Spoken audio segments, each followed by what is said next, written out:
I saw it, I recognised it.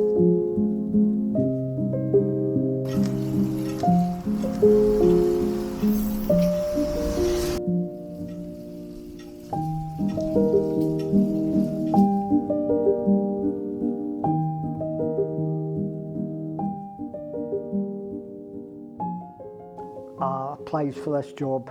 They said, come down for an interview. So I went in for the interview, and the interview situation was, when can you start? I'm thinking, you've not interviewed me yet. When can you start? I'm thinking, okay. And they knew that I was into cycling and I had the skills and abilities. And I started, it was May 2006, I remember it clearly. And I had a great time. Barhead travel was wonderful. It was a funny situation where they gave me a bike, when can you start? And their policy was, just get our name on the street and promote us, and we don't care what you do. But that was our kind of ethos. But I didn't know at the time that all the staff in Barhead Travel had put wages on me, because seemingly they had 3 drivers previous to me. One lasted a day, one lasted a week, one lasted 2 weeks. So they thought this was hilarious. So they all got a kitty together to put a bet on how long I would last. So 6 months later, one of the manageresses approaches me and says, Tom, we've gave up because we think you're going to be here a long time. I said, what do you mean you've gave up? It's because we put bets on you to find out if how long you were going to last, and it's got to 6 months. We think you're going to be here a wee bit longer than 6 months because you know how to do this job and you can do it very well. So everybody got their money back. And I said, that wasn't very nice. I don't know if I'd like that, you know. So that's where we were. We got to Barhead Travel. So that's where the start of my rickshaw career, basically. It was written in the stars, let's say, you know, and I thoroughly enjoyed the 14 years with them. As you were doing your rickshaw stuff, you started thinking about stories and looking at people and observing what was happening around about you. And then you had your artwork. How did that come about? Always been creative and artistic from school early on, right through, always. But when you get put into the building trade, you kind of lose your creativity, and you've got the work ethics, and you just concentrate on your work. So once I got into the rickshaw, I realised I had something special where I was watching and observing people and listening to people's stories of their lives that they were just offloading on me. Then I thought, I could get a wee collection here of people's stories, as well as their watching their mannerisms and observing their looks and their ways of working. And that's where it all started from.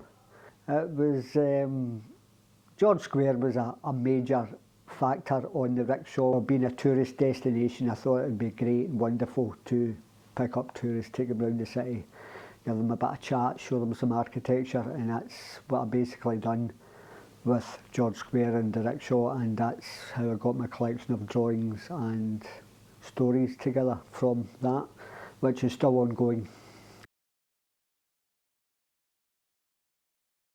Don't get me wrong, you do get some verbal abuse, but it's verbal abuse you can deal with, because I'm a Glasgow man, I'm a Maryhill man, I know how to deal with it. I don't deal with it verbally back, but I've got my ways of dealing with it. And it's quite funny and humorous just to watch people and how they go about their lives and their businesses, because I feel that there's so much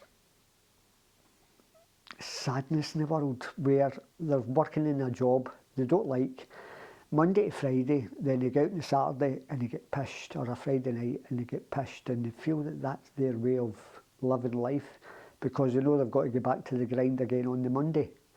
And I see a lot of that in the town, which is not nice. Instead of enjoying their lives, but they feel they've got to take it away for 2 days with the alcohol, and the alcohol's a concept I've kind of weaned myself off of. But alcohol doesn't appeal to me anymore. It's just a horrible, horrible thing that makes people a Jekyll and Hyde scenario.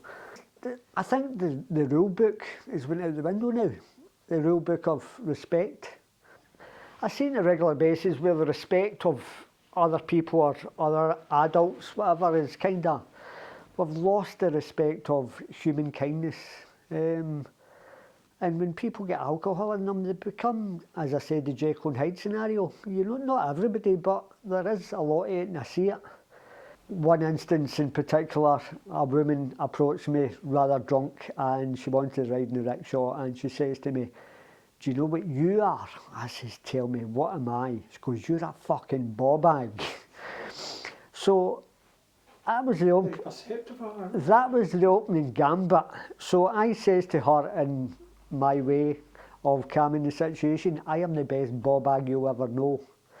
So her face lit up, she smiled, she cuddled me, she kissed me.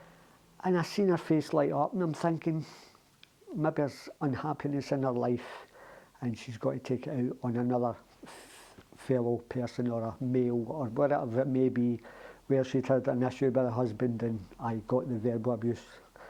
But it's only words, and that's the way I look at it now. It's only words.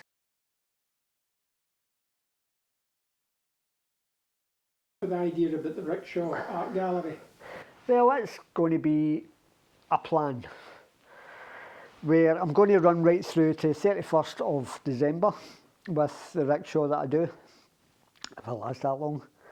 And the back seats come off and the cargo box goes on, and I'm going to intend doing a mobile gallery where I pitch up in Buchanan Street with a Lake Street with people with money who like to buy £15,000 watches. They may want to buy Tom Brown, I don't know.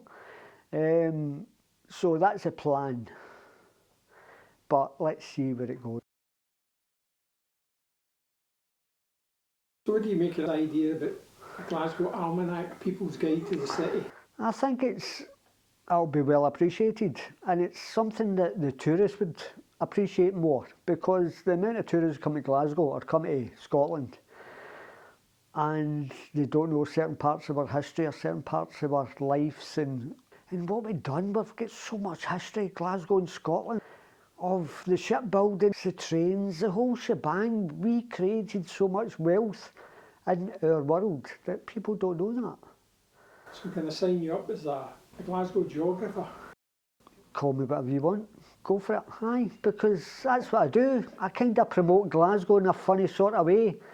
And why Glasgow City Council have never employed me to be a kind of tourist guide or a tour or something, but I think they know that I am not one of their stooges and I don't play their game.